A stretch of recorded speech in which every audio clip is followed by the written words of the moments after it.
Macbeth was not only a subject but also a close relative to Duncan. Besides, he had been a host to the king, so his duty would be to protect the king from the threat of the murderers, not to bear the dagger himself. He also thought how just and benevolent a king's subjects were doubly found to avenge his death. Moreover, by the favors of the king, Macbeth stood high in the opinion of all sorts of men, and how could those honors be stained by the reputation of so foul a murder? In these conflicts of the mind, Lady Macbeth found that her husband has resolved to proceed no further. But she was a woman not easily shaken from her evil purpose. She began to pour in at his ears words that infused a portion of her own spirit into his mind, assigning reason upon reason why he should not shrink from the resolution he had earlier undertaken, and how the action of one night would give there all the coming days and nights to come sovereign power and loyalty. She even accused him of cowardice and fickleness for reverting his decision. She also told him how practicable it would be to lay the guilt of the deed on the drunken grooms who were sleeping in the king's chamber. So Macbeth took the dagger in his hand and softly stole in the dark to the room where Duncan slept. As he advanced towards the bedchamber, he visualized another dagger hanging in the air with the handle pointed towards him, and there were drops of blood on the tip and the blade of the dagger. Macbeth tried to grasp the dagger, but it faded into the air. It was only a phantasm created from his hot and oppressed brain from the business he had in hand. Overcoming this fear, Macbeth entered Duncan's room and slew the hapless king with one stroke of the dagger. Just as he was about to leave the room, one of the grooms who was sleeping in the chamber laughed and cried out, "Murder!" for which both of them woke up. But then one of them said, "God bless us," and the other responded, "Amen," and went off to sleep. Macbeth also tried to say Amen, but the word seemed to be stuck in his throat and he could not utter. He felt that he heard a voice which said, "Sleep no more, Macbeth, murder sleep. The innocent sleep that nourishes life.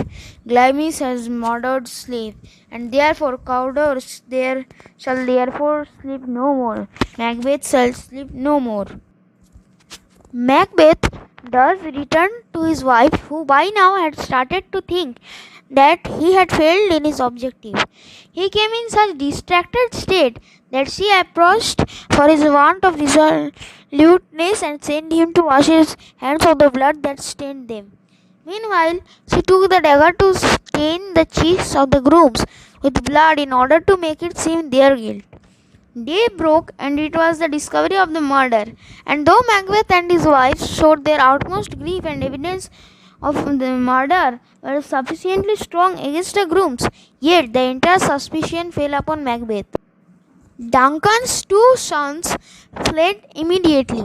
Macomb, the elder, sought for refuge in the English court, while Donalbain, the younger son, fled to Ireland. With the death of the king, the throne being vacated and the sons being unavailable, Macbeth, who was the next heir, was crowned the King of Scotland. Thus the prediction of the weird sisters were literally accomplished.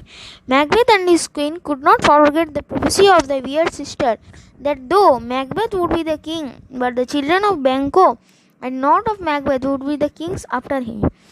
The thought that they had defiled their hands with blood by committing regicide, only to place the posterity of Banquo upon the throne, had rankled within them.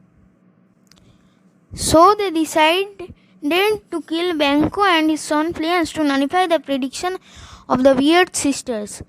For this purpose, they arranged a banquet to which they invited all the chief thanes along with Banquo and Fleance. Macbeth appointed some hired assassins and beset them on the way Banquo and his sons were supposed to pass.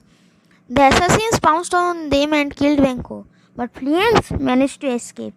Meanwhile, Macbeth and his wife played the role of perfect host with affable and graceful manners that conciliated everyone present in the banquet.